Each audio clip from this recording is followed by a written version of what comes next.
الحمد لله نحمده ونستعينه ونستغفره ونؤمن به ونتوكل عليه ونعوذ بالله من شرور أنفسنا ومن سيئات أعمالنا من يهده الله فلا مضل له ومن يضلله فلا هادي له ونشهد أن لا إله إلا الله وحده لا شريك له ونشهد أن سيدنا وحبيبنا ومولانا محمدا عبده ورسوله صلى الله تعالى عليه وعلى آله وصحبه وأزواجه وذريته وبارك وسلم تسليما كثيرا كثيرا. أما بعد فأعوذ بالله من الشيطان الرجيم. بسم الله الرحمن الرحيم.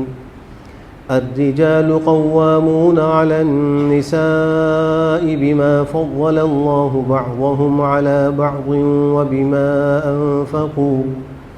وبما أنفقوا من أموالهم فالصالحات قانتات حافظات للغيب بما حفظ الله. صدق الله مولانا العظيم وبلغنا رسوله النبي الكريم ونحن على ذلك من الشاهدين والشاكرين والحمد لله رب العالمين. بزرگان محترم اور سامعین کرام، گزشتہ جمعے حقوق العباد کی اہمیت اور بیوی کے حقوق سے متعلق کچھ معروضات پیش کی گئی تھیں. آج شوہر کے حقوق سے متعلق کچھ معروضات پیش کرنی ہیں، اس لیے کہ انسان کی جو معاشرتی زندگی ہے یا آپ کہیے گھریلو زندگی ہے، اس کے دو اہم رکن وہ میاں اور بیوی ہیں. اگر دونوں اپنے اپنے حقوق کو پہچان کر صحیح طریقے سے ان کی بجا آوری کریں تو وہ گھر ایک بہترین خوشگوار معاشرتی گھر بنتا ہے. اور اگر دونوں میں سے ہر ایک یا کوئی ایک اپنے اوپر لازم ہونے والے حقوق میں کوتاہی کرے تو پھر اس گھر کے اندر پریشانیاں اور مصیبتیں انسان اپنی آنکھوں سے دیکھ سکتا ہے. اس دنیا کے اندر آج ہر شخص اپنے اپنے حقوق کا مطالبہ کر رہا ہے، چاہے وہ سرمایہ دار طبقہ ہو، چاہے وہ وزراء اور حکمران طبقہ ہو، اور چاہے وہ مزدور طبقہ ہو یا ملازمت پیشہ لوگ ہوں. ہر ایک اپنے حقوق کا مطالبہ کر رہا ہے اور اس کے لیے مختلف انجمنیں بنی ہوئی ہیں، مختلف جماعتیں بنی ہوئی ہیں جو ان کے حقوق کے لیے سرگرم رہتی ہیں اور کوشش کرتی رہتی ہیں. لیکن ہم دیکھتے ہیں کہ اس سب کے باوجود مسئلہ حل نہیں ہو رہا. اس کا مطلب یہ ہے کہ ہم غلط طریقے پر چل رہے ہیں. حقوق کا مطالبہ کرنا جس طریقے سے آج ہر شخص کر رہا ہے، یہ طریقہ مسائل کے حل کے لیے کافی نہیں. اس سے مسئلہ حل نہیں ہو. خود شریعت بھی اس کی رہنمائی فراہم کرتی ہے کہ صرف حقوق کے مطالبے سے کام نہیں چلے گا. کام پھر کس سے چلے گا؟ کام چلے گا کہ انسان اپنے فرائض کو جان کر ان کی ادائیگی کی فکر کرے. جب یہ سوچ شخص کے اندر آ جائے کہ میرے ذمے فرائض کیا ہیں، میری ذمہ داری کیا ہے، اور میں نے اس کو کس طریقے سے ادا کرنا ہے، اور میں اس کو پورا ادا کر رہا ہوں یا نہیں کر رہا، جب تک یہ سوچ نہیں آئے گی کسی کو کوئی حق ملے گا نہیں. اگر ہر شخص اپنے اپنے اس فریضے کو انجام دے رہا ہو تو ہر شخص کو اس کا حق مل رہا ہو. شوہر یہ سمجھے کہ مجھ پر کیا ذمہ داری ہے، میں نے اس کو ادا کرنا ہے، بیوی کے حقوق پورے ادا ہو جائیں گے.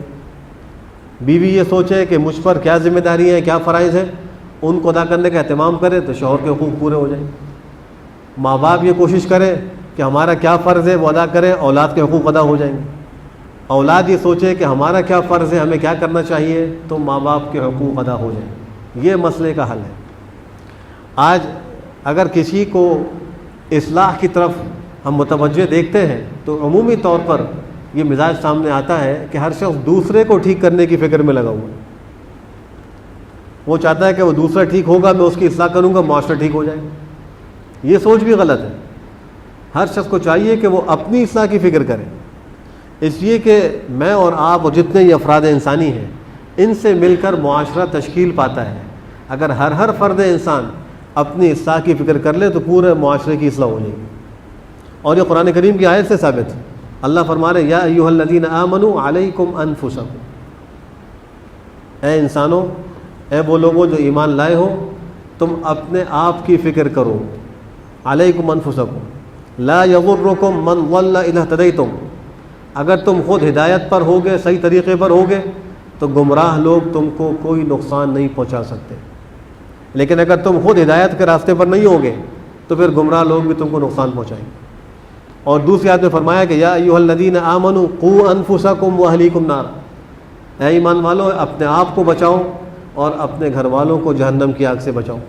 تو پہلے اپنے آپ کا ذکر کیا، تو قرآن بھی متوجہ کر رہا ہے کہ انسان اپنی اصلاح کی پہلے فکر کرے۔ ہر شخص یہ فکر کرے کہ میرے اندر کیا خامی ہے، میرے اخلاق کیسے ہیں، میرے معاملات کیسے ہیں، میری عبادات کیسی ہیں، اور مجھ پر جو حقوق دوسروں کے لازم ہیں ان کی ادائیگی میں میں کیسا ہوں۔ ہر شخص یہ فکر کر لے، جب یہ اصلاح کی کوشش کریں گے تو ہر چیز ٹھیک ہو جائے گی۔ جناب نبی کریم صلی اللہ تعالی علیہ وآلہ وسلم کی تعلیمات کا اگر آپ انداز دیکھیں کہ آپ کس طریقے سے تربیت فرماتے تھے تو اس سے بھی آپ کو اندازہ ہوگا کہ آپ فرائض کی ادائیگی کی طرف متوجہ کرتے تھے، حقوق کے مطالبے کی طرف متوجہ نہیں کرتے تھے۔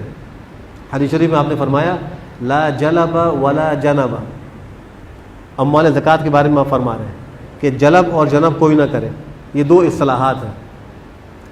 اس زمانے میں یہ ہوتا تھا کہ مسلمانوں کے خلیفہ یا حاکم کی طرف سے کچھ لوگوں کو عامل بنا کر لوگوں کے پاس بھیجا جاتا تھا تاکہ وہ لوگوں کی زکوٰۃوں کے جو اموال ہیں ان کا حساب کر کے ان سے زکوٰۃ وصول کر کے لائیں اور بیت المال میں جمع کریں۔ تو ان لوگوں کو عاملین کہا جاتا تھا۔ اور جو صدقات کے مصارف ہیں ان میں بھی قرآن کریم عاملین کو ذکر کر رہے ہیں، انما الصدقات للفقراء والمساکین والعاملین علیہا، جو صدقات کی وصولی پر عامل مقرر ہیں وہ بھی زکوٰۃ کے مستحق ہیں، یعنی ان کا جو خرچہ ہے یا ان کی جو تنخواہ ہے وہ زکوٰۃ کے مال میں سے نکال کے دیا جا سکتا ہے۔ تو آپ نے یہ جو زکوٰۃ کی وصولی کا عمل تھا کہ عامل لوگوں کے پاس جا کر ان کے مال مویشیوں کو سامنے دیکھ کر ان سے ایک زکوٰۃ جو لازم ہو رہی ہوتی ہے وہ نکال کے لایا کرتا تھا۔ آپ نے اس عامل کو بھی ایک ہدایت ارشاد فرمائی، اور جن لوگوں سے وہ زکوٰۃ لے کر آ رہا ہے ان کو بھی آپ نے ایک ہدایت ارشاد فرمائی۔ اس عامل کو یہ کہا کہ تم جو ہے وہ جلب نہ کرنا۔ جلب کا مطلب یہ ہے کہ تم کسی دور دراز جگہ پر رک کر ان مال مویشی والوں کو یہ پیغام مت دینا کہ وہ مشقت برداشت کر کے اپنا سارا مال مویشی اکٹھا کر کے تمہارے پاس وہ دور جگہ پر لے کر آئیں اور پھر تم ان کی زکوٰۃوں کا حساب کر کے زکوٰۃ وصول کرو، بلکہ تم ایسی جگہوں پر پہنچ جانا جہاں عام طور پر وہ اپنے مالوں کو لے کر آتے ہیں، اور وہ جگہ کیا ہیں؟ وہ پانی کے گھاٹ ہیں۔ مال مویشی والوں کو اپنا مال پانی پلانے کے لیے گھاٹ پہ لے جانا یہ ایک ضرورت ہے، ایک مجبوری ہے، ان کو یہ کام کرنا پڑتا ہے، اور اس میں ان کو کوئی تکلیف نہیں ہوتی۔ ایک معمول بنا ہوا ہوتا ہے کہ روزانہ دن میں ایک دفعہ ان کا جانور جا کر پانی پی کر آئے گا۔ تو آپ نے عمال کو یہ فرمایا کہ تم ان پانی کے گھاٹوں پر اتر کر وہاں انتظار کرنا، جب لوگ اپنے مال کو لے کر آئیں پانی پلانے کے لیے تو اسی وقت تم حساب کر لینا، اور حساب سے جو زکوٰۃ لازم ہو وہ لے کے تم جمع کرا دینا۔ اب دیکھیں یہاں آپ اس عامل کو حق کے مطالبے کا حکم نہیں فرما رہے، اس کے فریضے کی ادائیگی کا اہتمام کرنے کا حکم فرما رہے ہیں کہ تمہارا فریضہ یہ ہے کہ تمہاری ذات سے اس کو تکلیف نہ پہنچے، تم کسی دور دراز جگہ پر رک کر ان کو وہاں آنے پر مجبور نہ کرنا، اس میں تکلیف ہوگی کہ 3 کلومیٹر دور عامل صاحب جو ہے انتظار کرا رہے ہیں، اور یہاں سے بیچارہ اپنا اونٹ یا بکریہ یا گائے لے کر 3 میل تک جا رہا ہے اور پھر حساب دے کر زکوٰۃ ادا کر کے پھر واپس لا رہا ہے۔ دوسری جانب فرمایا کہ جو مال مویشی والے ہیں وہ ایسا نہ کریں کہ جب ان کو معلوم ہو کہ اب عامل آنے والا ہے، ہر ایک کو معلوم ہوتا ہے کہ سال فلاں مہینے میں پورا ہوگا اور عامل اس مہینے میں آئے گا زکوٰۃ کا حساب لینے کے لیے، تو اس کے آنے سے پہلے وہ اپنے مالوں کو وہ پہاڑوں کی گھاٹیوں میں لے جائیں، جنگلوں میں لے جائیں، دور دراز جگہ پر لے جائیں تاکہ اس عامل کو تکلیف ہو اور وہ وہاں تک پہنچے۔ اگر نہیں پہنچے گا تو اوپر سے حساب کر کے مال لے کے چلا جائے گا اور پوری زکوٰۃ ہم کو ادا نہیں کرنی پڑے گی۔ تو آپ نے فرمایا کہ لا جنب، نہ جلب کرو نہ جنب کرو، ان کو کہا تم ایسا نہ کرو، بلکہ تم اپنے محلوں اور گھروں کے اندر ہی اپنے مال کو رکھنا. اگر وہ پانی گھاٹ پہ نہیں پہنچا، تمہاری اس سے ملاقات وہاں پر نہیں ہوئی، تو تمہارے گھروں میں آ کے تم سے زکوٰۃ لے کے چلا جائے گا، لیکن تم اپنے گھر سے دور مال لے کر نہ جانا. تو ان لوگوں کو بھی آپ نے بتلایا کہ تمہارا فریضہ یہ ہے کہ تمہاری ذات سے ان عاملوں کو تکلیف نہ پہنچے، تم ان کو تکلیف دینے کے لیے مال کو دور لے کے نہ جانا. یہ اسلام کی تعلیمات ہے کہ ہر شخص اپنے اوپر لازم ہونے والے فرائض کی ادائیگی کی طرف متوجہ ہو، تو معاشرے کے اندر تمام لوگوں کے حقوق محفوظ ہو جائیں گے، ورنہ کسی کو کسی کا حق نہیں ملے گا. اب دیکھیں قرآن کریم کی جو میں نے آیت تلاوت کی، یہ سورہ نساء کی آیت ہے. اس میں اللہ فرما رہے الرجال قوامون علی النساء، اللہ نے مردوں کو عورتوں پر حاکم مقرر کیا ہے. شوہر کا بیوی پر پہلا حق یہ ہے کہ بیوی شوہر کو اپنے اوپر ایک ذمہ دار اور نگران تصور کرے اور اس کو تسلیم کرے، مانے کہ فیصلہ میرے شوہر کا ہوگا، میری کوئی بھی رائے ہو، فیصلے کا اختیار اللہ نے میرے شوہر کو دیا ہے، جو وہ فیصلہ کرے گا مجھے وہ تسلیم ہے. اگر عورت اس نہج پر آ گئی ہے تو وہ اپنے شوہر کا حق ادا کر رہی ہے. آج لوگوں نے ایک نعرہ بلند کر دیا اور وہ ہے مساوات کا نعرہ، کہ مرد و عورت جو ہیں یہ بالکل مساوی ہیں، ان کے حقوق مساوی ہیں، جیسے مردوں کو حقوق حاصل ہیں ویسے ہی عورتوں کو بھی حاصل ہونے چاہیے. یہ ایک غیر اسلامی نعرہ ہمارے معاشروں میں بلند کیا جاتا ہے، چاہے اس کو حقوق نسواں کا نام دیا جائے، چاہے اس کو مرد و عورت میں مساوات اور یکسانیت کا نام دیا جائے. دونوں ہی صورتوں میں یہ نعرے اسلام و شریعت کے مزاج کے مطابق نہیں ہیں. اس لیے کہ جب اللہ نے فرمایا کہ قوامون علی النساء، مرد عورتوں کے اوپر قوام ہے، قوام کا معنی نگہبان ہے، منتظم اور ذمہ دار ہے. اور ایک اور مقام میں فرمایا کہ وَلِلرِّجَالِ عَلَيْهِنَّ دَرَجَةٌ، اللہ نے مردوں کو عورتوں پر ایک درجے کی فضیلت دی ہے، یہ عورتوں کو تسلیم کرنا چاہیے. اب آپ دیکھیے، جو شروع میں ذکر کر رہا تھا کہ معاشرتی ہماری زندگی کے دو اہم رکن مرد و عورت ہیں، میاں بیوی. اگر ہم کہیں کہ ان میں سے کوئی ایک گھر کا امیر ہونا چاہیے تو یہ بات بالکل انصاف کی ہے، تاکہ نظام صحیح چل سکے. اب دو ہی احتمال ہیں، یا مرد امیر ہوگا، حاکم ہوگا، یا عورت ہوگی، اس کے علاوہ کوئی تیسرا احتمال نہیں ہے. اس لیے کہ دونوں تو حاکم نہیں ہو سکتے. ایک حکومت میں دو حکمران نہیں چل سکتے، ایک میان کے اندر دو تلواریں نہیں رہ سکتی، لہذا ایک گھر کے اندر بھی دو حاکم نہیں ہو سکتے، کوئی ایک ہوگا. ہم عقلی طور پر دیکھتے ہیں کہ اللہ نے مردوں کو جو صلاحیت و قوت دی ہے وہ عورتوں کو نہیں دی. اللہ نے جیسے کامل عقل مردوں کو دی ہے عورتوں کو ایسی نہیں دی. جیسے دین کے اندر کمال مردوں کو حاصل ہے عورتوں کو نہیں ہے. حدیث شریف میں آپ نے فرمایا کہ عورتیں عقل کے اعتبار سے بھی ناقص ہیں، دین کے اعتبار سے بھی ناقص ہیں. عقل کا نقصان یہ ہے کہ دو عورتوں کی گواہی ایک مرد کے برابر ہے. اگر دونوں عقل میں برابر ہوتے تو ہر مرد کی گواہی ہر عورت کے برابر اور ہر عورت کی گواہی ہر مرد کے برابر ہونی چاہیے تھی. لیکن اسلام یہ کہتا ہے کہ نہیں، معاملات کے اندر اگر ایک مرد اور دو عورتیں ہوں تو یہ شہادت کا نصاب پورا ہو رہا ہے، ورنہ یہ گواہی کا نصاب پورا نہیں ہے. کسی معاملے میں ایک مرد ایک عورت گواہ کے طور پر پیش ہو، قاضی ان کو ریجیکٹ کر دے گا، واپس کر دے گا کہ یہ گواہی قابل قبول نہیں. اگر دو عورتیں اور ایک مرد پیش ہوں، وہ قاضی کہے گا ہاں ٹھیک ہے، اب یہ گواہی دینے کے قابل ہے. تو یہ ان کے عقل کا نقصان ہے. دین اور عبادت کا نقصان کیا ہے ہر شخص جانتا ہے کہ عورتوں کو اپنے مخصوص عذر کی وجہ سے مہینے میں چند دن تک نماز چھوڑنی پڑتی ہے. رمضان کے روزے چھوڑنے پڑتے ہیں، وہ روزے نہیں رکھ پاتی اور وہ نمازیں نہیں پڑھ پاتی. یہ ان کے دین کا نقصان ہے. مردوں کو اللہ نے ایسی کسی عذر میں مبتلا نہیں کیا، بلکہ وہ ہر اعتبار سے کامل ہے. لہذا عقل کا تقاضا بھی یہی ہے کہ حکمرانی مرد کی ہونی چاہیے. پھر اگر ہم عقل کو بھی ایک طرف رکھیں، ہم اس ذات گرامی کے فیصلے پر راضی ہو جائیں جو مرد و عورت کے خالق ہیں. جس ذات نے مرد کے اندر قوتیں رکھی، صلاحیتیں رکھی کمال مرتبے کی، اور عورت کو اس سے ناقص بنایا، ہم اسی کے دربار میں حاضر ہو کر پوچھیں کہ ان دونوں میں حاکم کون ہو سکتا ہے، تو اللہ فرما رہے ہیں الرجال قوامون علی النساء، اور فرما رہے ہیں وللرجال علیہن درجہ. پھر آگے اللہ کا سبب ذکر فرما رہے ہیں. ہم نے مردوں کو عورتوں پر حاکم کیوں بنایا؟ نمبر 1، بما فضل اللہ بعضهم علی بعض، اس وجہ سے کہ اللہ نے مردوں کو عورتوں پر فضیلت دی. نمبر 2، وبما انفقوا من اموالهم، کہ مرد اپنے مالوں کو خرچ کرتے ہیں عورتوں پر.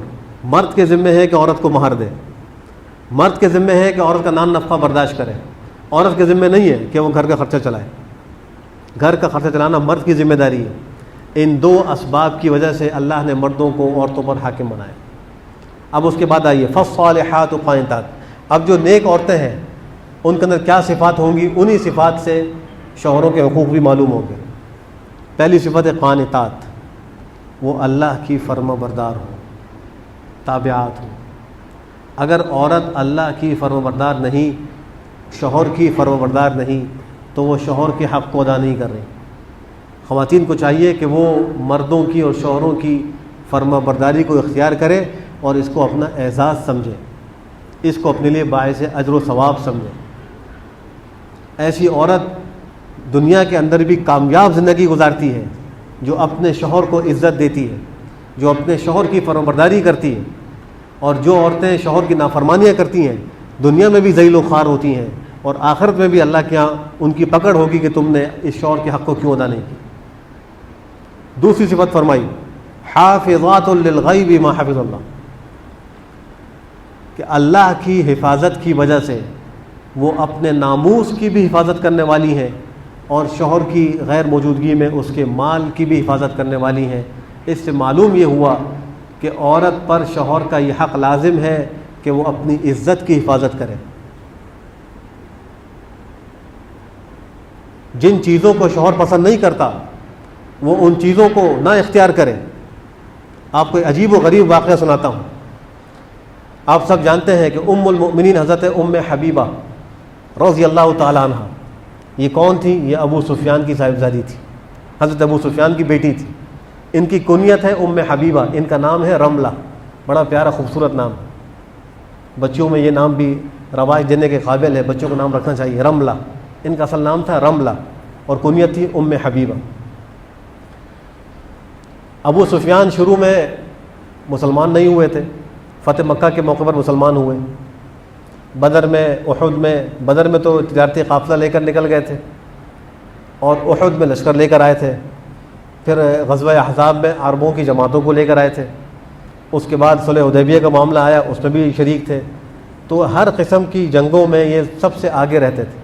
چونکہ بدر میں کفار کے بڑے بڑے سردار مارے گئے تھے تو سرداری ان کے حصے میں آئی تھی. یہ مکہ کے سردار تھے اور قریش کے بھی سردار تھے, تو انہوں نے خوب جنگوں میں حصہ لیا اور خوب لڑائیاں لڑیں.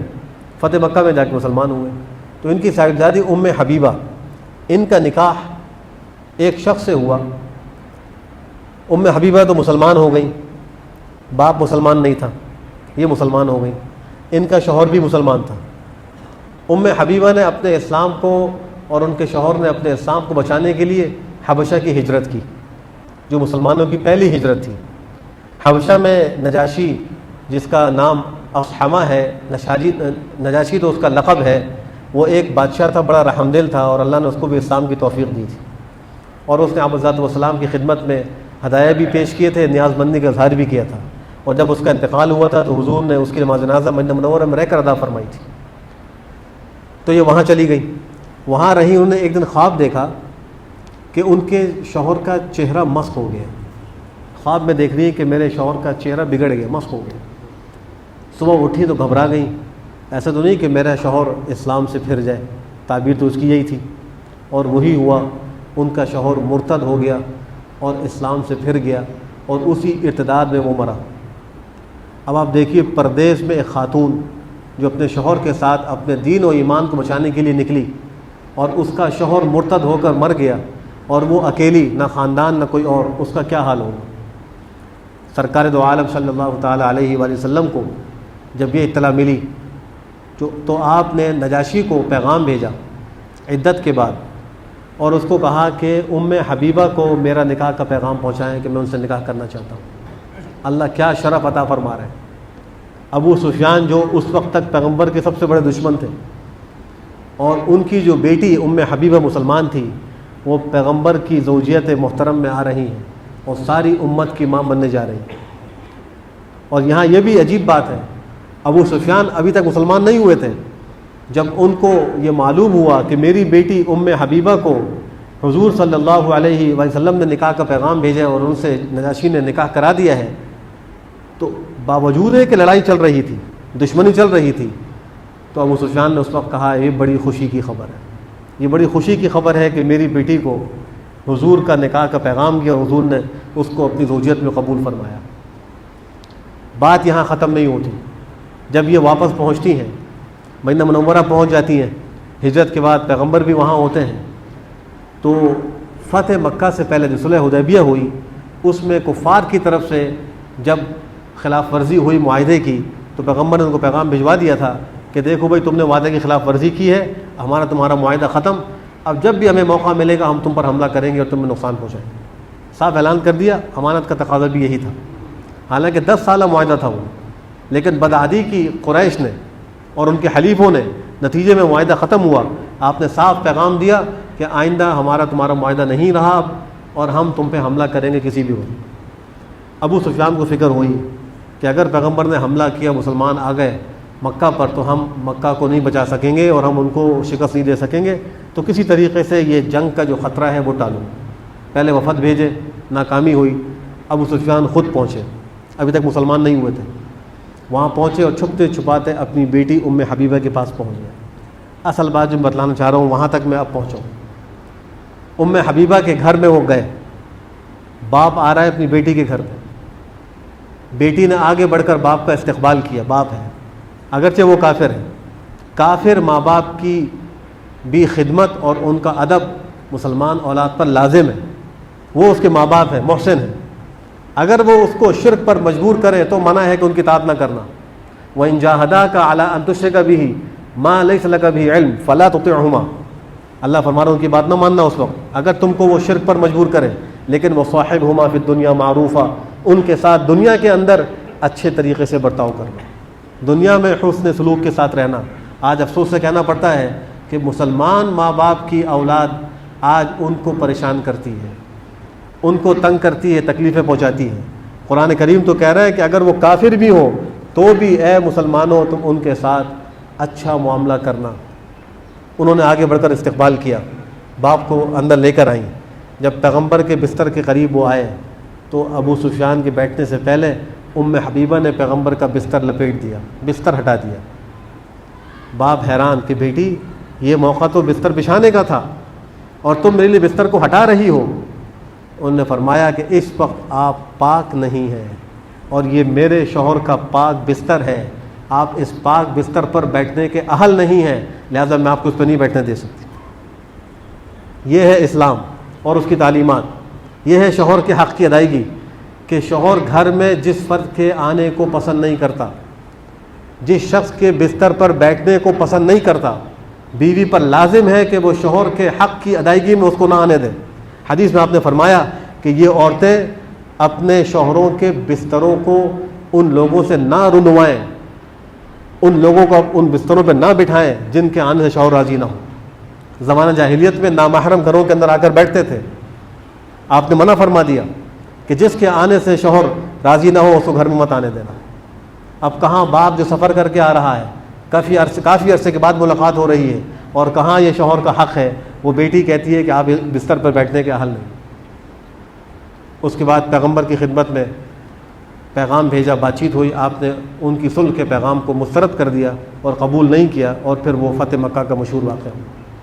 تو بیویوں پر شوہر کا یہ حق لازم ہے کہ وہ ان لوگوں کو گھروں میں نہ آنے دیں جن کے آنے کو شوہر پسند نہیں کرتا۔ اب اس کے بعد قرآن کریم کی آیت میں اللہ کیا فرما رہے ہیں؟ واللاتی تخافون نشوزہن، وہ عورتیں جن سے اے مردوں تم کو نافرمانی کا اندیشہ ہو، تم سمجھتے ہو کہ تمہارے حق کو ادا نہیں کرتے، تو اب تم نے کیا کرنا ہے؟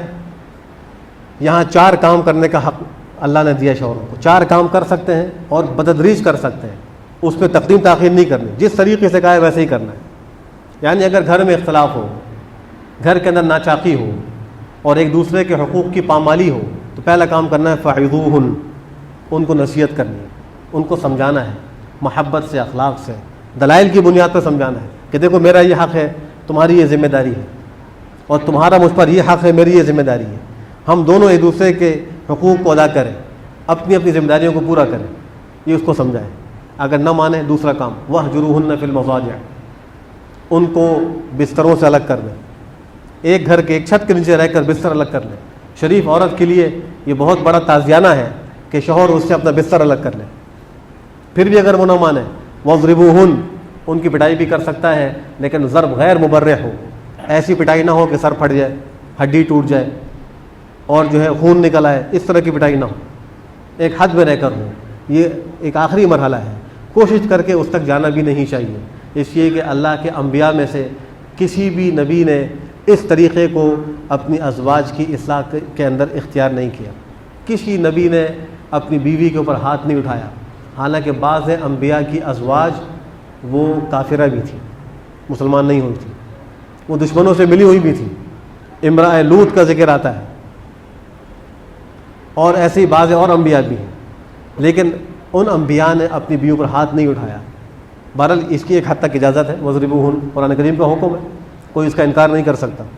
اور چوتھا یہ کہ اگر اس کے بعد بھی سمجھ میں نہیں آ رہی تو پھر اب 2 آدمی فیصل مقرر کیے جائیں، وَإِنْ خِفْتُمْ شِقَاقَ بَيْنِهِمَا فَابْعَثُوا حَكَمًا مِّنْ أَهْلِهِ وَحَكَمًا مِّنْ أَهْلِهَا إِنْ يُرِيدَا إِصْلَاحًا يُوَفِّقِ اللَّهُ بَيْنَهُمَا، کہ ایک حکم مرد کے خاندان سے، ایک حکم عورت کے خاندان سے، دونوں آپس میں مل کر مسئلوں کو سن کر فیصلہ کریں۔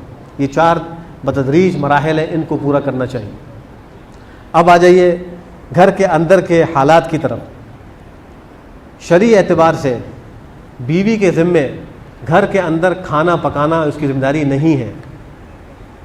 اگر وہ کھانا پکا رہی ہے تو اس کو شوہر احسان مانے، لیکن بیوی کو چاہیے کہ وہ اس باب میں جناب نبی کریم صلی اللہ تعالی علیہ وآلہ وسلم کی سب سے چہیتی صاحبزادی حضرت فاطمہ الزہرا رضی اللہ عنہا کے طریقے کو اختیار کریں، ان کی سنت کو اختیار کریں۔ ان کی سنت کیا تھی؟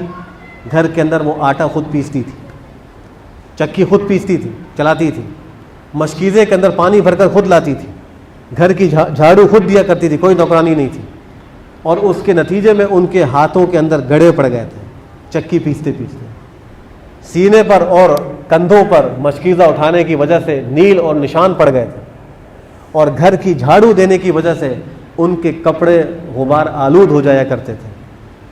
حضرت علی کرم اللہ تعالی وجہہ کو اپنی زوجہ محترمہ پر بڑا ترس آیا کہ بڑی خدمت کرتی ہیں۔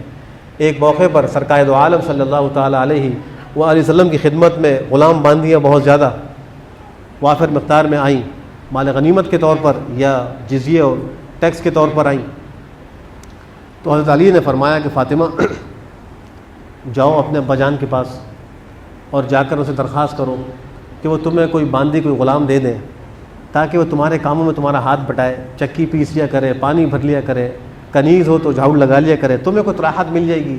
تمہارے ہاتھ دیکھو کتنے خراب ہو رہے ہیں، تمہارے جسم پر نیل کے نشان بن رہے ہیں، تمہارے کپڑے غبار آلود ہو جاتے ہیں۔ ذرا سوچئے، یہ اس ذات کی چہیتی صاحبزادی ہیں کہ اگر وہ دعا کرتے تو اللہ آسمانوں سے فرشتے خدمت کے لیے اتار دیتے، ان کے گھر کو سونے اور چاندی کا بنا دیتے، لیکن دنیا کے لیے نمونہ پیش کر کے چلے گئے کہ وہ خاتون اپنے ہاتھ سے گھر کا کام کر رہی ہے، ہنسی خوشی کر رہی ہے۔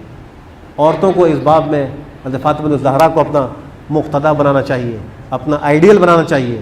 نام تو ہم لیتے ہیں اپنے بڑوں کے، لیکن ان کی سیرت کو اختیار نہیں کرتے۔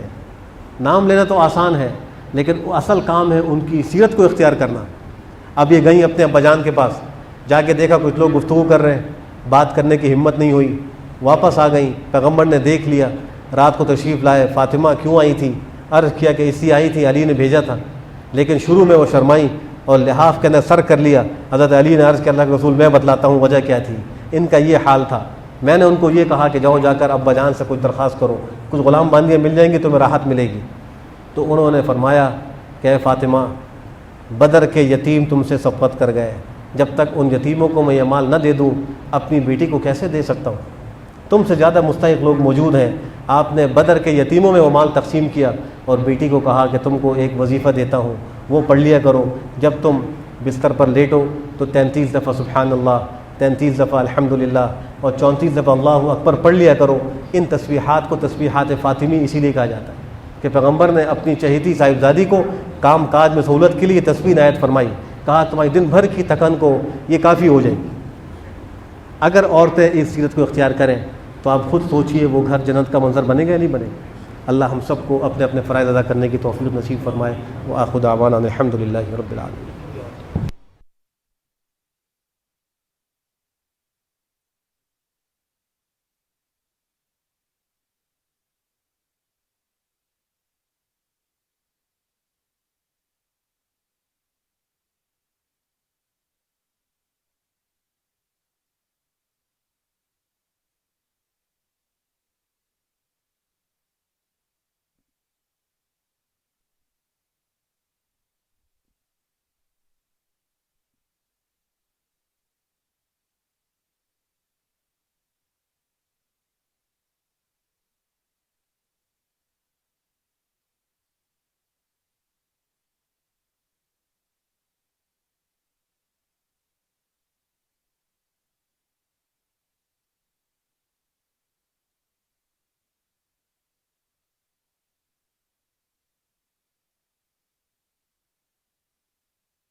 آپ سے گزارش ہے کہ اس چینل کو مسجد توحید کو ضرور سبسکرائب کرنا. جزاک اللہ خیرا. اللہ آپ کو خوش رکھے. آمین.